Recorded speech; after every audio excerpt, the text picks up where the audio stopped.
사랑하는 성도 여러분, 그리고 진리의 말씀을 사모하는 모든 분들께 하나님의 크신 은혜와 평강이 함께 하시기를 기도합니다.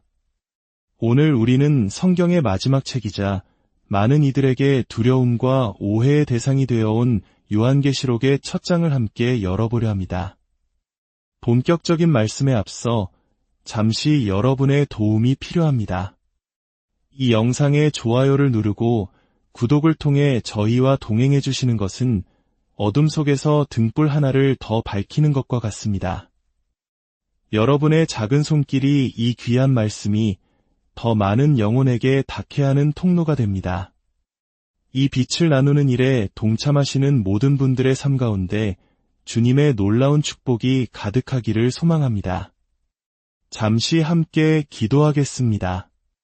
사랑과 은혜의 하나님 아버지, 지금 이 시간 성령으로 우리 각 사람에게 임재하여 주시옵소서.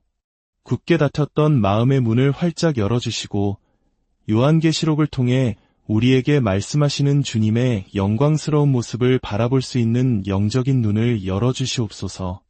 모든 것을 주님께 의탁하오며 우리 주 예수 그리스도의 이름으로 기도드립니다.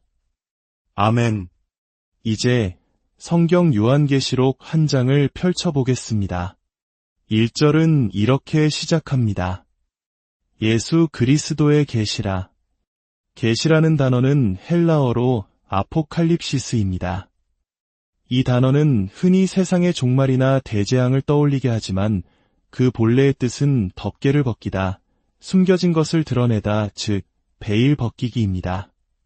그러므로 요한계시록은 무언가를 감추고 봉인하는 책이 아니라 오히려 그 반대입니다.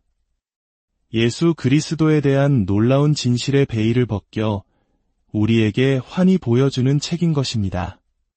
제가 어릴 적 살던 도시에 있었던 일이 생각납니다. 시청 앞 광장에 그 지역의 역사적인 인물을 기리는 큰 동상이 세워졌습니다. 제막식이 열리기 전까지 그 동상은 거대한 흰 천으로 덮여 있었습니다.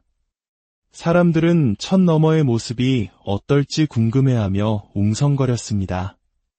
저 역시 학교 오케스트라 단원으로 그 자리에 앉아 바이올린을 든 채 가슴 두근거리며 그 순간을 기다렸습니다. 시장과 여러 인사들의 긴 연설이 끝나고 마침내 크레인이 천에 연결된 고리를 들어 올리기 시작했습니다.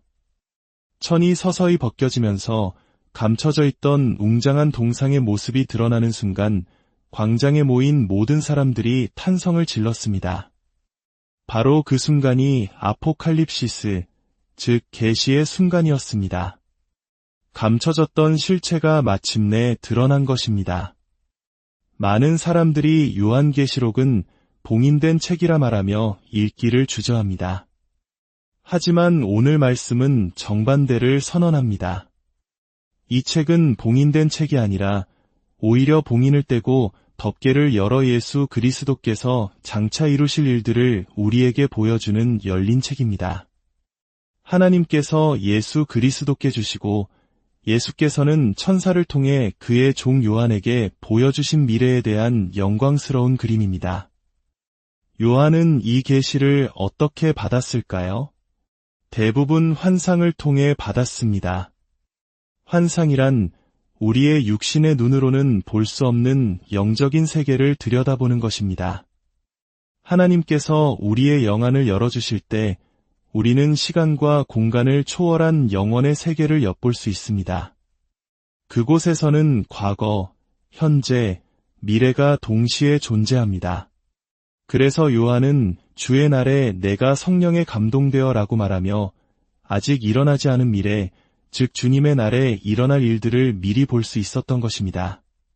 그리고 이 책은 우리에게 놀라운 축복을 약속합니다. 3절을 보십시오. 예언의 말씀을 읽는 자와 듣는 자와 그 가운데에 기록한 것을 지키는 자는 복이 있나니 때가 가까움이라. 이 얼마나 놀라운 약속입니까? 우리가 이 말씀을 읽고 듣고 지키기만 해도 하나님께서 약속하신 복을 피할 수 없이 받게 된다는 것입니다. 오늘 이 말씀을 듣고 계신 여러분 모두에게 이 복이 임할 줄 믿습니다. 때가 가깝다는 말씀은 초대교회 때부터 지금까지 모든 시대의 성도들에게 주시는 긴급한 메시지입니다. 우리의 인생은 영원에 비하면 찰나와 같습니다. 그러므로 우리는 항상 깨어 주님의 다시 오심을 준비해야 합니다. 이 제4절부터는 사도 요한이 아시아에 있는 7교회에 보내는 편지 형식으로 이어집니다. 왜 하필 7교회일까요? 성경에서 숫자 7은 종종 완전함, 온전함을 상징합니다. 일주일은 7일로 완전한 한 주를 이루고 음악의 음계도 7음으로 완전한 스케일을 이룹니다. 따라서 7교회는 당시 소아시아에 존재했던 모든 교회를 대표하며 더 나아가 역사 속의 모든 시대, 모든 교회의 완전한 모습을 상징하는 것입니다. 요한은 성부 하나님을 이제도 계시고 전에도 계셨고 장차 오실 이라고 묘사합니다. 이는 하나님의 영원하신 속성을 나타냅니다. 하나님께는 과거와 미래가 따로 존재하지 않습니다. 모든 것이 지금이며 현재입니다. 그분은 영원 속에 거하시는 스스로 있는 자, I am that I am이십니다. 그리고 예수 그리스도에 대해서는 3가지로 증언합니다. 첫째, 그분은 충성된 증인이십니다. 예수님은 보이지 않는 하나님 아버지가 어떤 분이신지를 우리에게 가장 정확하고 충실하게 보여주신 증인이십니다. 빌립이 주여 아버지를 우리에게 보여주옵소서라고 했을 때 예수님은 나를 본 자는 아버지를 보았거늘 이라고 말씀하셨습니다. 우리 역시 이 땅에서 예수 그리스도의 증인으로 부름받았습니다. 세상 사람들이 우리를 통해 예수님의 사랑과 용서를 볼 수 있어야 합니다. 둘째, 그분은 죽은 자들 가운데서 먼저 나신 이십니다. 예수님은 죽음을 이기시고 부활하심으로 우리에게 영원한 생명의 소망이 되셨습니다. 그분은 부활의 첫 열매가 되셨습니다. 셋째, 그분은 땅의 임금들의 머리가 되십니다. 만왕의 왕이시며 만주의 주이신 예수님은 이 땅의 모든 권세 위에 뛰어나신 분입니다. 위대하신 분께서 우리를 사랑하사 자신의 피로 우리를 죄에서 해방시키시고 우리를 나라와 제사장으로 삼아주셨습니다. 이 얼마나 감격스러운 은혜입니까? 이 모든 영광과 능력이 그분께 세세토록 있기를 원합니다. 아멘. 보십시오. 그가 구름을 타고 오십니다. 각 사람의 눈이 그를 보겠고 그를 찌른 자들도 볼 것입니다. 이것은 여호와의 증인들이 주장하는 것처럼 1914년에 비밀스럽게 오셨다는 말이 아닙니다. 모든 인류가 볼 수 있도록 공개적으로 영광스럽게 재림하실 것입니다. 그리고 그를 십자가에 못 박았던 자들을 포함한 모든 땅의 족속들이 그로 말미암아 애곡할 것입니다. 자신들이 거부했던 그분이 바로 오랫동안 기다려온 메시아였음을 깨닫게 되는 순간이기 때문입니다. 이제 주님께서 직접 말씀하십니다. 나는 알파와 오메가라. 이제도 있고 전에도 있었고 장차 올 자여 전능한 자라. 알파와 오메가는 헬라어 알파벳의 첫 글자와 마지막 글자입니다. 즉, 시작과 끝, 처음과 나중이 되신다는 의미입니다. 만물의 창조주이시며 역사의 주관자이신 하나님, 그리고 그와 동일하신 예수 그리스도의 신성을 선포하는 장엄한 선언입니다.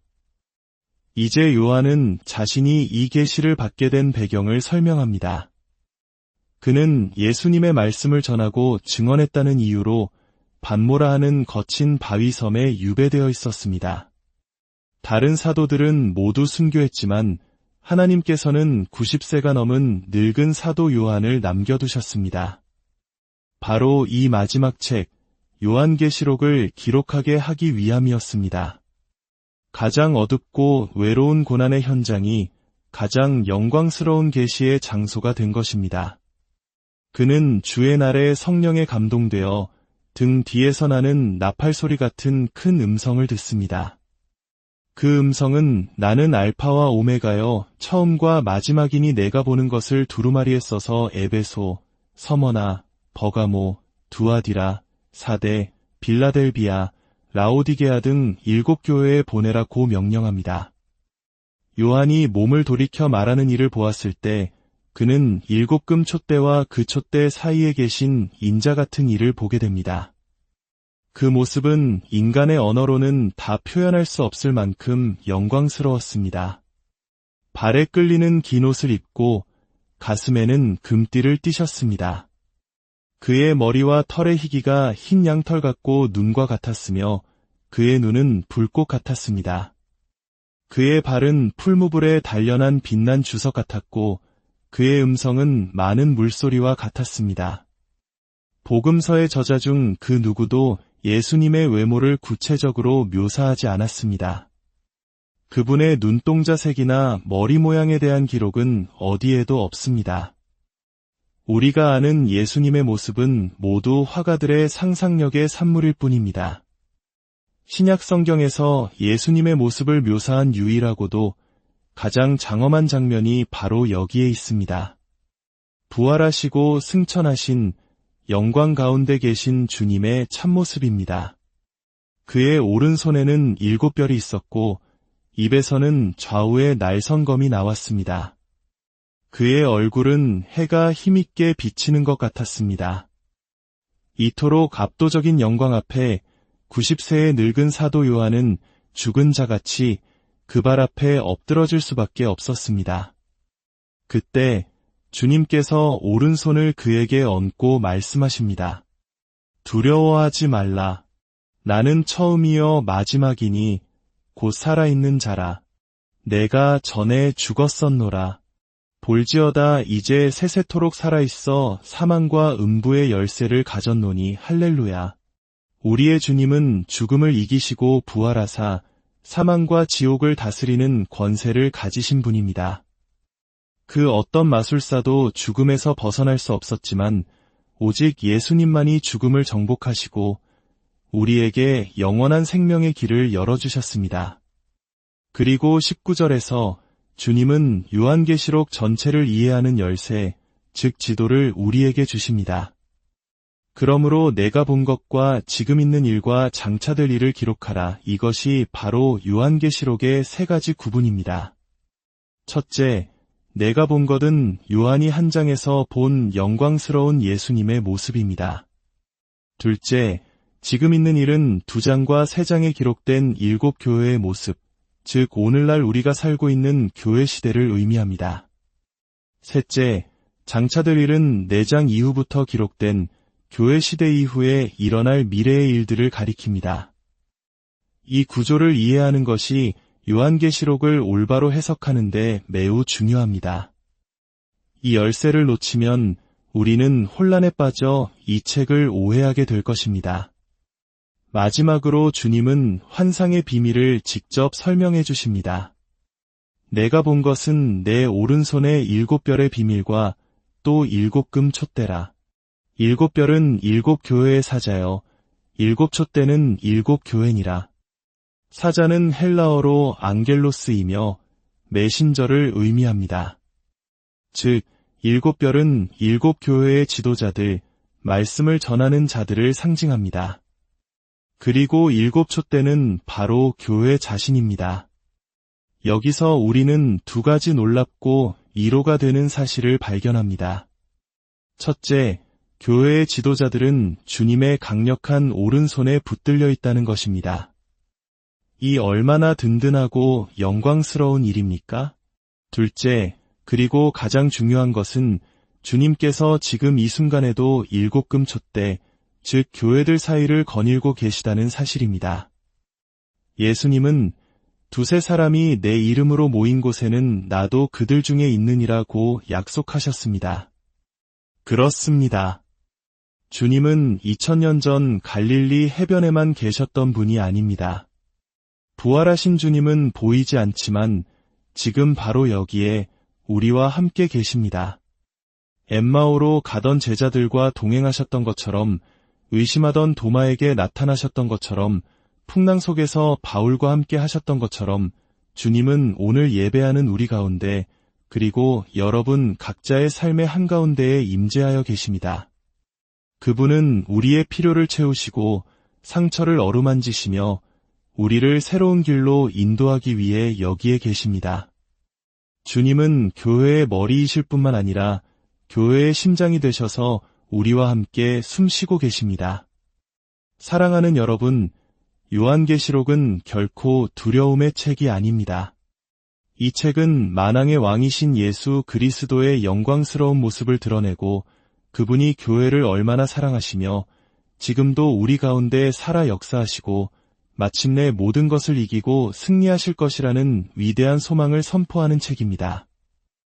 이 계시록의 말씀을 통해 우리 가운데 거니시는 주님을 더 깊이 만나고 그분의 위로와 능력을 체험하며 마지막 때를 살아가는 지혜와 용기를 얻는 저와 여러분이 되기를 간절히 축원합니다. 기도하겠습니다. 전능하신 하나님 아버지, 요한계시록을 통해 우리에게 소망의 주님이신 예수 그리스도를 환히 보여주시니 감사합니다. 죽음을 이기시고 지금도 우리 교회 가운데 살아 역사하시는 주님을 찬양합니다. 이 말씀을 듣는 모든 심령들 위에 하늘의 위로와 평강을 더하여 주시고 어떤 어려움 속에서도 주님의 오른손에 붙들려 있음을 기억하며 담대하게 승리하는 삶을 살게 하여 주시옵소서. 우리 주 예수 그리스도의 이름으로 기도드립니다.